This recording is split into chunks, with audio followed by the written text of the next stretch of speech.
سلام،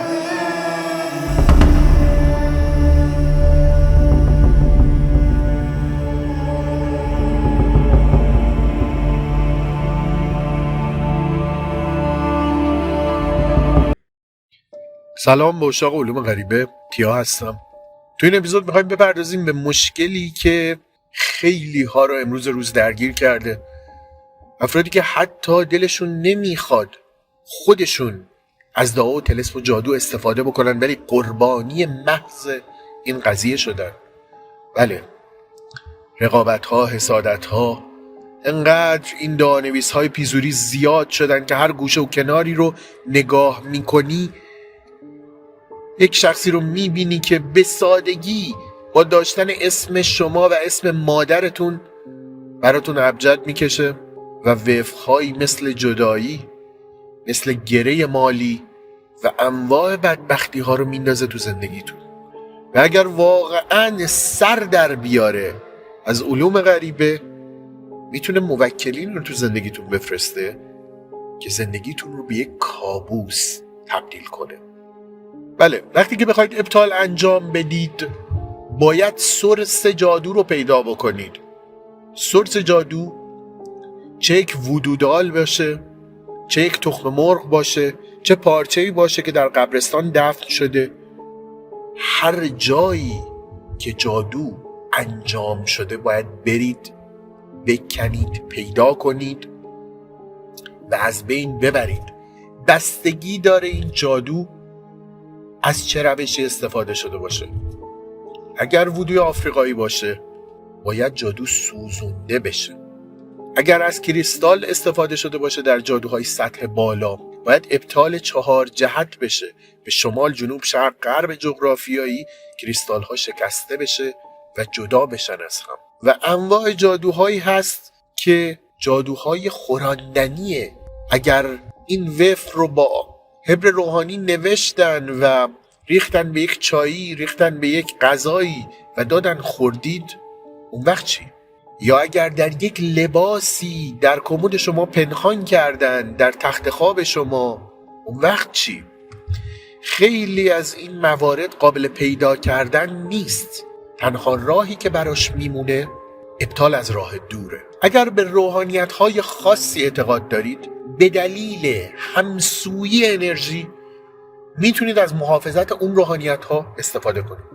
مثلا شخصی که مسلمانه و اعمال شرعی رو انجام میده، دلداده اسلام یا مسیحیت، میتونه از محافظت‌هایی که در دین گذاشته شده براش مثل آیت الکرسی استفاده کنه. ولی اگر دلداده اسلام نیستید، از روش کلی و روش عمومیش استفاده کنید که استحاله انرژی عقیق کارنلیانه.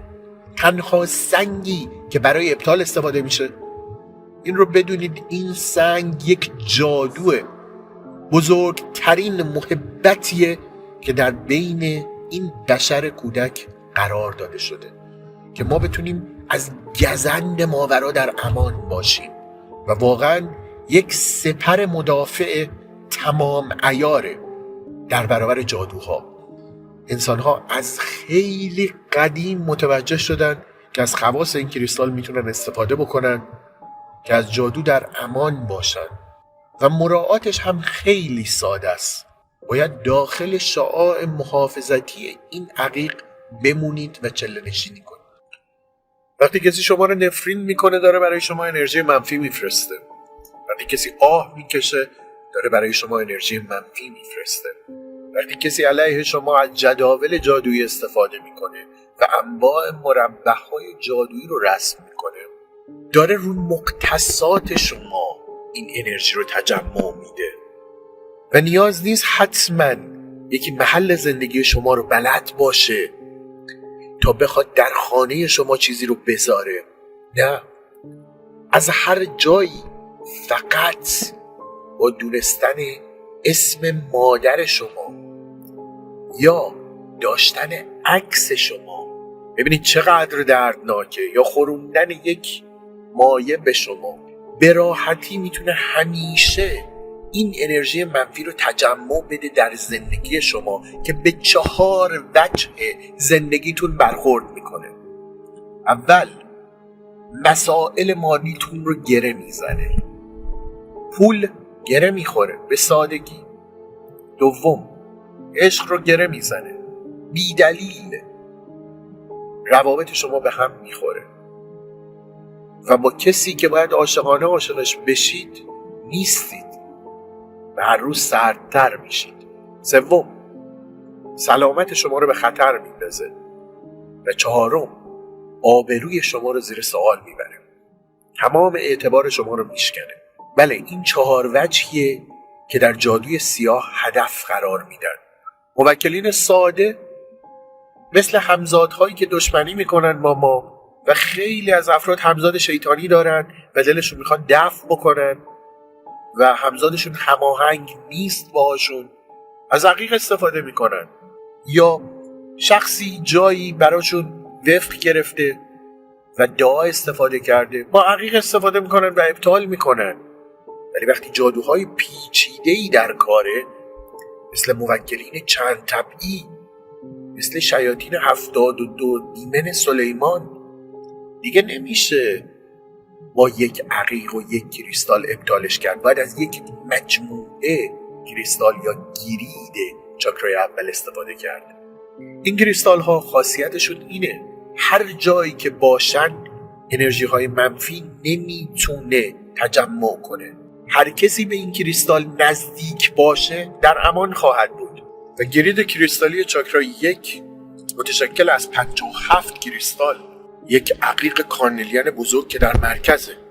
این عقیق پایه محافظته، ولی در گرید 56 کریستال کوچیک هم به دورش قرار میگیرن که اینها تورمالین، عقیق یا اونیکس خواهند بود. بله، نه خدایان بعد 5، نه موجودات و موکلین بعد 4، نه هیچ جادویی که شناخته شده باشه بر بشر میتونه از گرید کریستالی چاکرای 1 عبور کنه.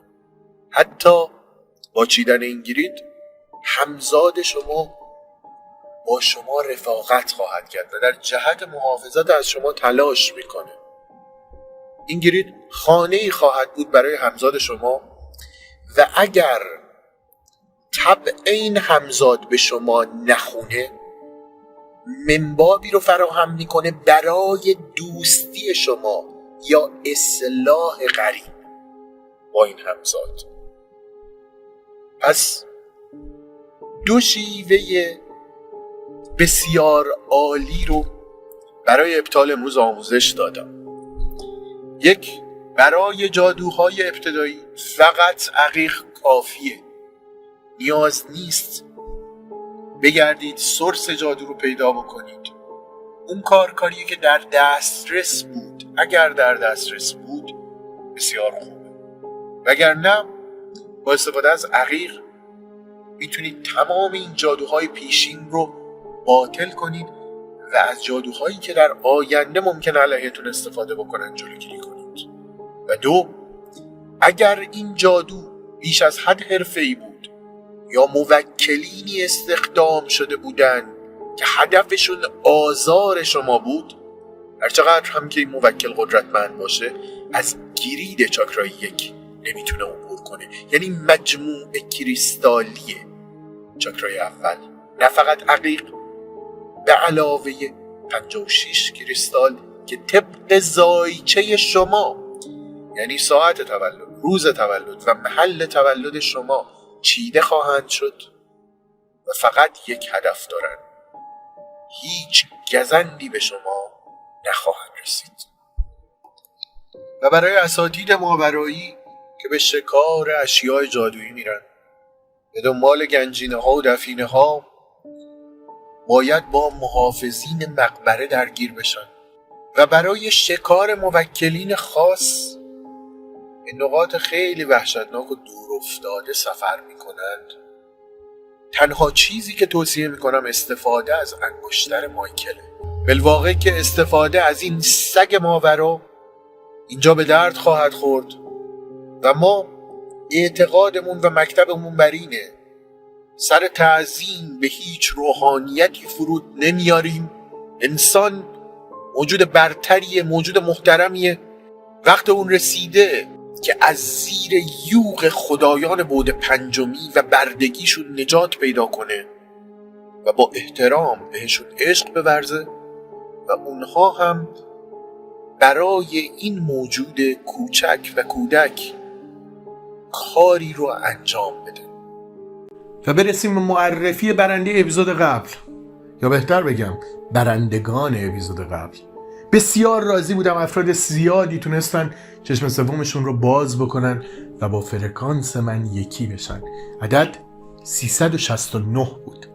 بالای 100 نفر این عدد رو درست حد زدن و این عدد تجمیعی از اعداد 333 666 و 999.